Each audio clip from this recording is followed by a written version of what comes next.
이 25장은 하나님께서 모세를 시내산에서 부르신 후에 그 부르신 그 당신의 영광을 위해서 성막을 건축하라 이렇게 가르치고 있죠. 이 성막, 이 넓은 의미에서 성막이고 또 구조상에 보면 이 큰 텐트를 이제 성막이라고 한다면 그 속에 또 작은 텐트가 있죠. 작은 텐트가 둘로 나눠진데 하나는 성소, 하나는 지성소 이렇게 가르쳐주고 있습니다. 오늘 25장에는 성소를 지을 그 방법에 대해서 가르쳐주고 어떤 이 기구를 만드느냐 이에 대해서 가르쳐주고 있습니다. 이 성소를 짓고 또 거기에 어떤 기구들을 만들 것이냐 여기에 대해서 이 지성소 안에는 법궤가 들어가죠. 그 다음에 성소는 세 가지가 들어갑니다. 하나는 떡상, 하나는 촛대, 금단이죠. 그 다음에 금향로 이렇게 되어 있어요.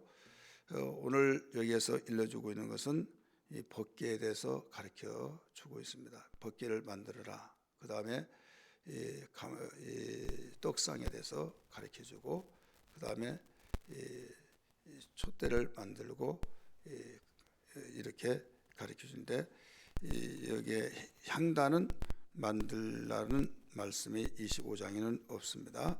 그 다음에 이제 또 나오게 될 것입니다. 한 가지 중요한 것은 여기에 어떻게 만들어야 하느냐, 자재가 있어야겠죠. 자재가 있는데 이 자재는 귀한 것도 있고 또 찬한 것도 있고 아주 귀한 보석입니다. 금, 은, 도 같은 경우는 굉장히 귀한 거죠. 근데 염스톨리 같은 거, 청색, 자색 이런 실들이 있어요. 예를 들어 사절 한번 보세요. 사절 청색, 자색, 홍색 실과 가는배 실과 염소털과 이런 것들은 어떤 누구에게든지 다 있는 저소득층에서도 다 있게 되죠. 이런 것들도 바치고 또 3절 같은 데 보면 너희가 그들에게 받을 예물은 이러하니 금, 은, 녹과 이건 귀한 것이죠. 그 다음에 또 덮개를 덮을 5절 보면 붉은 물들인 수양의 가죽과 해달의 가죽과 조각모 이런 내용이 나오죠. 염소 이 가죽, 수양의 가죽과 해달의 가죽이라 해달이란 물짐승이 있어요. 돌고래로 우리나라의 입장에는 돌고래, 홍해바다에서 사는 물소를 이제 말하고 있는 겁니다. 해달의 가죽. 이런 것은 만들 때 보면 덮개를 했던 것을 볼 수가 있어요. 그러면 이런 예물들을 귀한 예물이든 천한 예물이든 하나님께 드릴 만한 건 다 바쳐라. 그래서 귀한 보물 곧 금, 은, 또 보석도 바치는 거죠.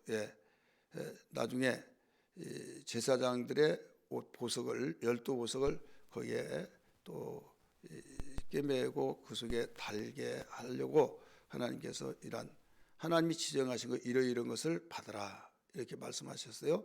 그러면 이러한 것들을 어디서 났느냐 이거예요. 어디서 났느냐? 그들이 광야 생활에서 채취해 가지고 했느냐? 아니에요.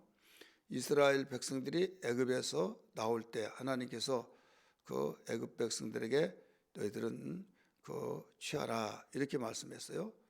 그래서 그걸 달라고 했더니 하나님이 애굽 백성들에게 은혜를 주셔서 아주 후하게 이 사람 저 사람 서로 막 주어가면서 그걸 가지고 나오게 되었죠. 우리 성경 한번 볼까요? 출애굽기 12장을 봅니다.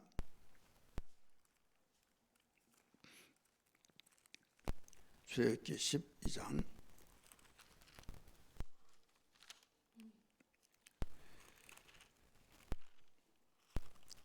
12장 30 35절부터 36절까지입니다. 출애굽기 12장 35절부터 36절까지 같이 읽습니다. 시작. 이스라엘 자손이 모세의 말대로 하여 애굽 사람에게 은금 패물과 의복을 구하매 여호와께서 애굽 사람에게 이스라엘 백성에게 은혜를 입히게 하사 그들이 구하는 대로 주게 하심으로 그들이 애굽 사람의 물품을 취하였더라. 도적하고 뺏은 것이 아니에요. 약탈한 것이 아닙니다. 달라고 했더니 그들이 주었다. 어떻게 자기 것을 금은 보석 아주 달라고 한 대로 다 주느냐? 경쟁이 하다시피 우리 것 가지고 가라고 하면서까지 그들이 다 가지고 나왔다. 그러면 어떻게 그럴 수 있느냐? 하나님의 은혜를 입으니까 하나님이 애굽 사람들의 마음에 감화감동시켜서 그렇게 주었다 이거죠. 그럼 뭐 하려고 그러나라고 생각해 봤더니 그 당시는 잘 몰랐는데 여기에 광야 생활하면서 성막을 지어라, 성소를 지어라라고 말씀하시는데 이때 쓰시려고 하셨다는 것을 알 수가 있죠. 그래서 하나님은 참 자상하시고 전지하시기 때문에 그렇게 하셨다는 것을 알 수가 있습니다. 그렇다면 오늘날 우리가에게 축복하시고 건강도 주시고 물질도 주시고 귀한 것도 주시고 또 우리가 생각할 때는 누구나 다 있는 보편적인 것도 우리 주시고 그러면 우리가 살다 보면 다 있는 것 같지만 하나님이 왜 주시냐? 어느 날 하나님께서 쓰게 하기 위해서 쓰시기 위해서 그래서 예배당을 지을 때는 예배당 짓기 위해서 또 그 기회를 이때 주시는 거죠. 이때를 위해서 하나님께 성막을 지을 때 성소를 지을 때 그 예물을 가지고 오게 하라 이렇게 가르쳐 줬어요. 오늘 25장 본문에 봅니다. 25장 1절부터 2절 봅니다. 25장 1절 2절 본문입니다. 출애굽기 여호와께서 모세에게 말씀하여 이르시되 이스라엘 자손에게 명령하여 내게 뭐라고 그랬어요? 예물을 가져오라 하고 깊은 마음으로 내는 자가 내게 바치는 모든 것을 너희는 받을지라. 그러니까 이런 예물을 하나님께 가지고 오라고 할 때 우리 지혜 있는 사람은 얘 바치라고 그래 하고 그게 마음에 딱 걸려서 부담이 되어버리면 안 된다 이거죠. 부담이 되지만은 생각을 순간에 바꿔서 하나님께서 또 나에게 필요한 것을 요구하시는구나 해서 이걸 기쁨의 마음으로 바꾸면 복이 된다는 것입니다. 그래서 고린도후서에서도 가르쳐 주기를 자원하는 마음으로 기쁨으로 바치라 이렇게 말씀했죠. 그러면 어떤 걸 바치냐? 아까 말씀드렸던 것처럼 금은 또 보석 더 나가서 어떤 사람은 청색실, 홍색실, 가는배실 또 염소털까지 그래서 모두 자기의 그들이 유목민이기 때문에 이 염소를 키우잖아요. 그 털 갖고 오면 그 털로 실을 가지고 있기 때문에 염소털까지도 가지고 오라. 그 염소털 가서 뭐하러 그러나 하지만은 나중에 덮개를 씌울 때 다 썼습니다. 한마디로 사람에게 소유하고 있는 것은 다 바쳐라 이거죠. 하나님께 드려진 것은 귀한 것도 있고 그렇게 귀하지 않은 것도 있지만은 각자 처지 형편대로 기쁨으로 바쳐라. 그래서 하나님께 드려서 바쳐졌다는 자체가 쓰여졌다는 자체가 영광이라는 사실을 알아야 될 줄 믿기 바랍니다. 똑같은 나무가 있습니다. 산에 천지가 나무입니다. 그런데 어떤 나무는 땔감으로 쓰여져요. 어떤 나무는 목재로 쓰여집니다. 그럼 목재가 쓰여져서 나무로 집을 우리나라는 많이 짓지 않습니까? 지금은 양옥을 지어서 콘크리트로 지는 시대가 되었지만은 600년이 되어지고 그 이상으로 되어지고 그래서 그 나무가 귀하게 사용되어진 것처럼 어떤 것은 쓰여지되 참 비참한 이 죄의 도구로 쓰여졌지만은 어떤 것은 하나님께 귀하게 쓰여졌다 이거죠. 이 당시는 이스라엘 백성들이 성막을 지어라, 성전을 지어라라고 해서 이 자료가 있어야 하기 때문에 이 깊은 마음으로 이 예물을 너희들은 바치라 이렇게 가르쳐 주어서 이렇게 해서 백성들로부터 받아서 지켜야 되는데 여기에는 어떤 일이 있더라도 우리는 지금 실정에 예배당 지은 교회도 있습니다. 그러나 우리 교회 같은 경우는 지어진 교회입니다. 그러면 이제 우리는 다 지었으니까 바칠 것 없냐라고 한다면 우리는 마음의 성전, 예수님이 그랬어요. 헤롯 성전 46년 동안 지었던 것을 허물어 버리라. 그러면 3일 만에 내가 이렇게 세우리라 하니까 이해가 되지 않는 거죠. 터무니없는 말 하면서 이런 엉터리 없는 말을 했다라고 하는데 제자들도 그 말이 무슨 말인지 몰랐어요. 그런데 3일 만에 죽었다가 살아나고 나중에 예수님이 당신의 육체가 성전이었다는 것을 요한복음 2장에서 발견할 수 있었지 않습니까? 그리고 고린도전서 3장 16절 17절의 말씀 보니까 거기에 이런 말이 나와요. 너희가 하나님의 성전인 것과 하나님의 성령이 너희 안에 거하신 줄 알지 못하느냐. 누구든지 하나님의 성전을 더럽히면 멸하리라. 이런 말씀을 가르쳐 주었어요. 그래서 우리는 마음의 성전을 우리가 지어야 될 줄 믿습니다. 건축해야 될 줄 믿습니다. 건축하는데 그냥 나는 목사님 안 돼요. 나는 왜 그렇지 안 되는지 몰라요. 이런 사람들이 있어요. 여기에 투자를 해야만 됩니다. 하나님께 드려야만 됩니다. 시간도 드려야겠고 또 우리가 달란트도 드려야겠고 우리가 지금 다른 사람은 그냥 저절로 된 걸로 생각하는데 아니에요. 힘쓰고 애쓰고 이런 말이 나오잖아요. 초대교회 성전이 지어진 주님께서 가르쳐준 성전이 지어지는 데는 어떻게 되었느냐. 사도행전 1장 14절 말씀이니까 그들이 모여서 주님의 약속을 붙들고 간절히 기도하면서 마음을 다해서 오로지 이렇게 나오죠. 단어 보면 오로지 마음을 같이하여 간절히 기도했다라고 말씀했어요. 힘쓰고 애써서 기도했어요. 정열을 다해서 그게 바로 자기 있는 진액을 땀을 흘리면서까지 주님이 성전이시잖아요. 성전을 어떻게 주님이 세워주셨어요? 십자가에 못 박혀 죽으실 때 또 매를 맞고 피 한 방울 물 한 방울 남김없이 다 쏟아주셨고 다 이뤘다 하시더니 3일 만에 부활하셔서 성전을 이루어 주셨다 이거죠. 주님이 성전을 이루셨고 우리에게 성령을 받고 또 성전을 이룬 것도 우리는 자리를 준비하고 자리를 준비해서 여기서 성전을 이루게 하신 분은 하나님이시고 농사를 짓는 농부의 수고는 농부가 하고 자라나게 하고 열매 맺게 하신 분은 하나님이 하듯이 그래서 우리에게 요구하는 것이 있다 이거죠. 우리가 가지고 있는 것은 우리가 드려져야 된다. 기품으로 그리할 때 주님이 합력하여 선을 이루셔서 온전한 성전이 이루어진 걸 믿기 바랍니다. 성전은 왜 이렇게 이 성막을 광야에서 지라고 했느냐? 성막은 이스라엘 하나님이 함께 계신데 우리 사람들의 눈높이에 받쳐서 하나님은 아니 계신 데 없잖아요.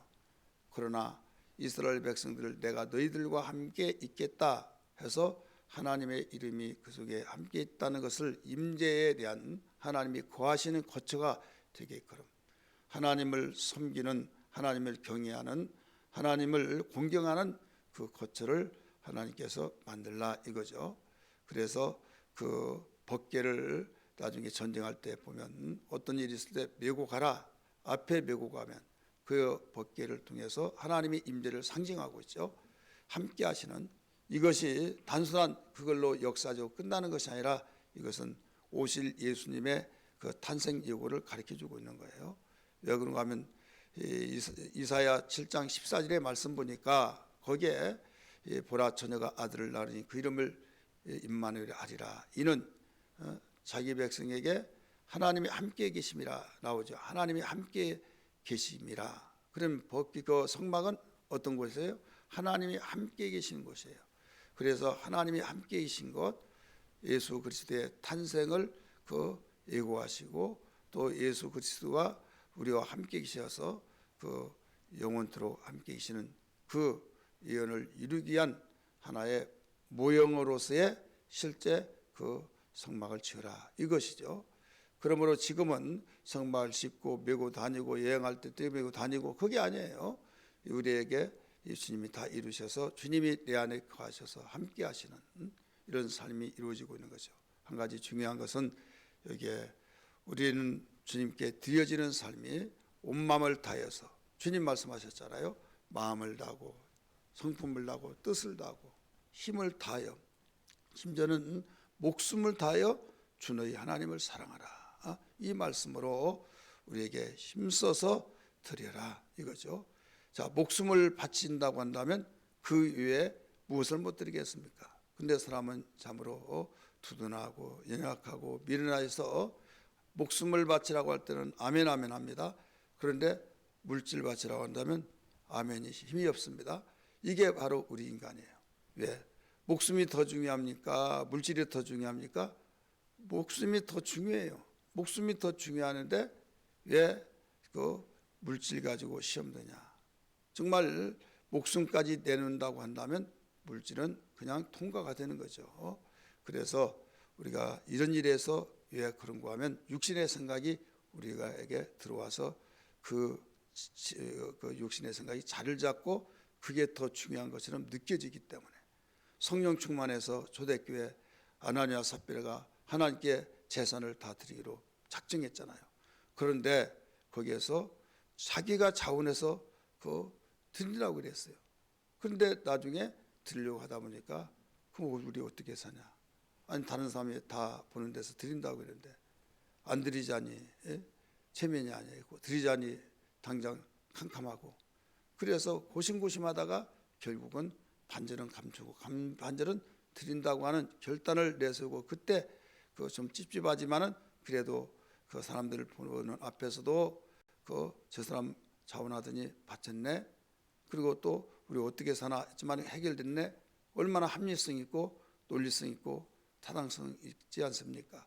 그런데 그것이 육신의 생각이기 때문에 그걸로 인해서 결국 육신의 생각은 사망이요 그랬죠. 그러나 똑같은 자리에서 요셉이라고 하는 바나바는 드렸을 때 그들은 모든 걸 다 드렸는데 어떻게 살았느냐?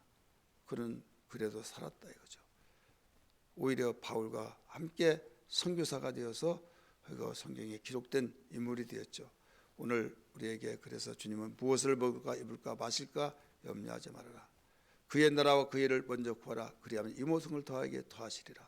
그래서 목숨을 내놓고 우리가 신앙생활하면 때로는 주변의 사람, 심지어는 가까이 있는 사람, 심지어는 그 어떻게 알고 아무 계시가 당신이라며 그러면서까지 그 무슨 소리를 들었나 그 비아냥거리고 꼬아서 말하고 또 참 가슴 아픈 말을 하죠. 왜 그런가 하면 결국 믿으려면 대충 믿고 적당하게 믿고 그 육의 사람 믿으라 이거죠. 육의 사람으로 되면 마귀는 무서워하지 않습니다. 그러나 영의 사람 되면 무서워합니다. 왜? 자기가 우리를 바보로 삼으려고 하는데 우리가 그들의 바보로 삼는 걸 마귀는 알기 때문에 그래서 예수께서 말씀하시기를 세찬게 신앙생활 하지 말아라. 확실하게 신앙생활하라. 우리를 농부의 비유로 말씀하셔서 열매로 가르쳐주고 있잖아요. 나는 포도나무 너희는 가지니 내 아버지는 그의 농부라. 그 농부는 열매에 초점을 맞춘 거예요. 열매에 초점을 맞춘다고 한다면 열매 중에서 처음에 많이 맺혀지지만은 떨어질 거 다 떨어지고 끝까지 남는 것도 벌레 먹고 남는 것이 아니라 이 상품의 가치가 있고 극상품 최고 좋은 상품의 가치가 있는 열매를 맺을 때 농부는 가장 기뻐하신 겁니다. 그렇다면 우리는 이 시대에 넘어지고 자빠지고 또 벌레 먹고 또 어떤 바람 한번 불면 태풍 한번 지나면 우수수 떨어지는 그런 열매의 신앙이 아니라 그래 이 말이 무슨 말이냐면 조금 시험 들고 조금 어렵고 예를 들어서 이 팬데믹 시대를 통해서 이 교회가 14,000교회가 없어졌습니다. 교회에 이 가난한 신앙들이 너무 많습니다. 그러면 이런 시대를 통해서 이것 가지고도 그렇게 우수수 떨어진데 앞으로 더 강력한 그런 시대가 올 때는 어떻게 살아남겠느냐 이거죠. 우리는 영의 눈이 열려 있다고 한다면 우리 생각할 것이 깊이 기도해야만 됩니다. 왜? 주님 이런 시대가 되어서 맛보기가 되어질 수밖에 없는 이런 시대에도 이렇게 우수수 떨어지고 그런데 앞으로 그 7년 대환란 속에서 후 3년 반 한때 두때 반때가 되어질 때는 제사를 아주 폐해버리고 또 가증한 것이 있게 하고 거기에서 요한계시록까지 연결시켜서 보면 거기에 입맞지 않은 자들을 완전히 죽지도 않게 못하게 하고 고통스럽게 하게 하는데 이런 어마어마한 창세 이후에 이런 환란이 없었다. 그래서 살아남을 수 있겠느냐 이거죠. 그래서 살아남으려면 목숨 내놓고 해야 된다. 그래서 알곡과 축증이 지금은 교파가 중요한 것이 아니고 얼마만큼 영적인 교회냐 아니면 인본주의 교회냐 신본주의 교회냐 얼마만큼 주의 뜻대로 살 것이냐 아니냐 아주 색깔이 분명하게 우리 구분되어진다는 걸 알아야 될 줄 믿기 바랍니다. 그래서 우리의 신앙 영원히 주님 오실 때까지 목숨을 다할 때까지 기도의 제목이 뭐가 되어야 하느냐 주님 오실 때까지 이 생명 다할 날까지 남는 신앙이 되게 하여 주옵소서. 이런 기도가 되어야 될 줄 믿습니다. 그러기 위해서는 기쁨으로 드려질 수 있는 하나님의 성전이 또 내 마음이 이제는 성전이 되어진 만큼 주님이 쓰여지는 성전이 되어야 될 줄 믿습니다. 이 말씀을 붙들고 기도하는 아침 되기를 주의 이름으로 축원합니다. 할렐루야.